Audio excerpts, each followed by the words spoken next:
Hello friends, very good afternoon. A hearty welcome to my YouTube channel Mechanical Engineering Lecture Series by Dr. M.H. Chennaiah. I am Professor M.H. Chennaiah. Friends, in the last session we worked out a problem on these coplanar concurrent forces. Let us also work out one more problem today which is little different from the previous problem. So, in this problem you can see there are 1, 2, 3, 4 forces and all these 4 forces are meeting at the common point A, means they concur at a point A. So, this is a system of coplanar concurrent forces and it is asking you to determine the value of P, the angle theta it makes, so that the system is in equilibrium, so that the system of forces is in equilibrium.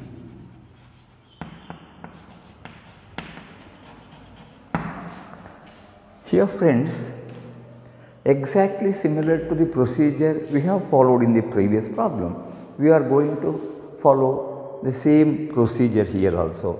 What we do, we have got 4 forces, out of which 3 forces are known. So, force 3000 is acting at 30 to the vertical, is a vertical load, 6000 at 30 to the vertical, 5000 at 60 to the horizontal, and P is acting at an angle of theta. So, we have to find out both the magnitude and direction of this force P, so that the system is in equilibrium. Friends, what is that we can do here? Follow the same procedure I have taught you in the previous problem on these coplanar concurrent forces. So, I am going to mark the x and y axis, the x axis, the y axis, and resolve all these or split all these forces along x and y direction. So, if you start with this P, it is acting at an angle theta to the horizontal. So, this will have P cos theta, the horizontal component, P sin theta, the vertical component. So, I will write down here the horizontal component of P is P cos theta. Both P and theta are unknown. So, it will have the vertical component P sin theta, P sin theta. Both are unknown. When you come to this 5000, this is producing a horizontal component of 5000 cos 60. 5000 cos 60 is the horizontal component of this. The vertical component is 5000 sin 60. I will mark it here. 5000 sin 60.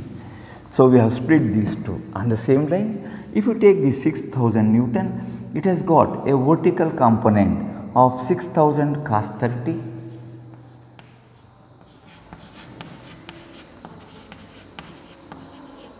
and the horizontal component of that is 6000 sin 30.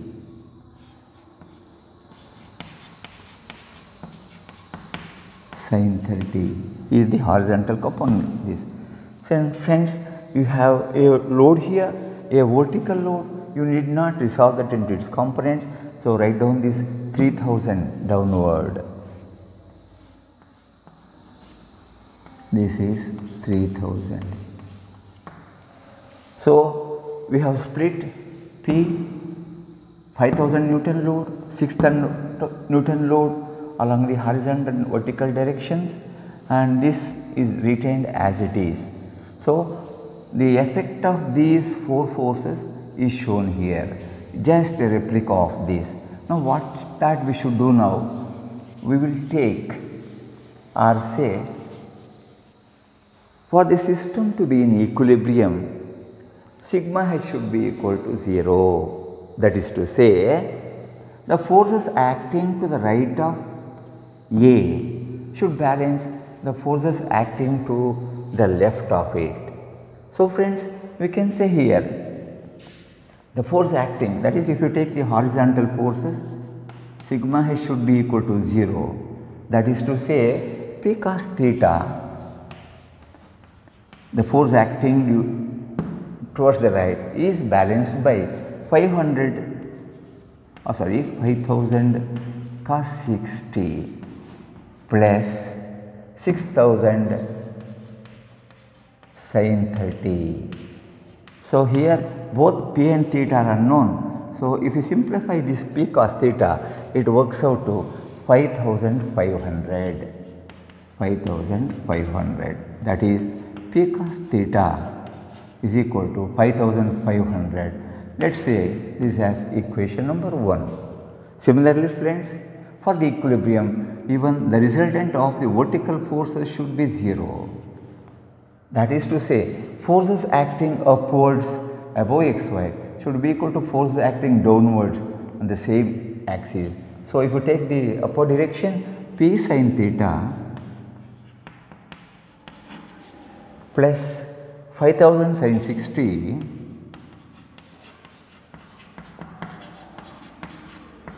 is to be balanced by these two, that is equal to 6000 cos 30 plus 3000.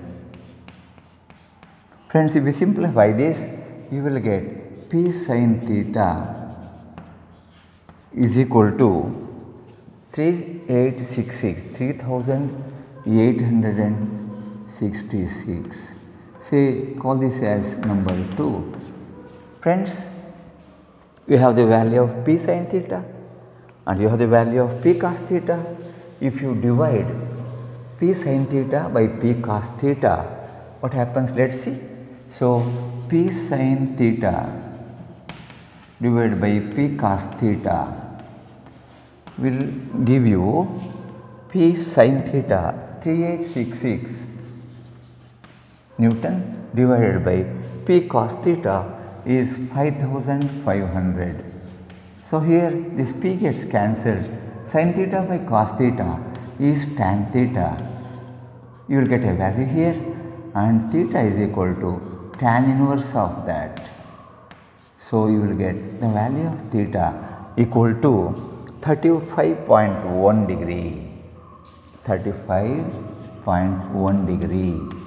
That is, the force P should act at an angle of 35.1 degree from the origin. Friends, out of these two parameters, the load P and theta, we have found out theta, and since you know this theta value, you can use either equation number 2 or equation number 1 to get the value of P, the load.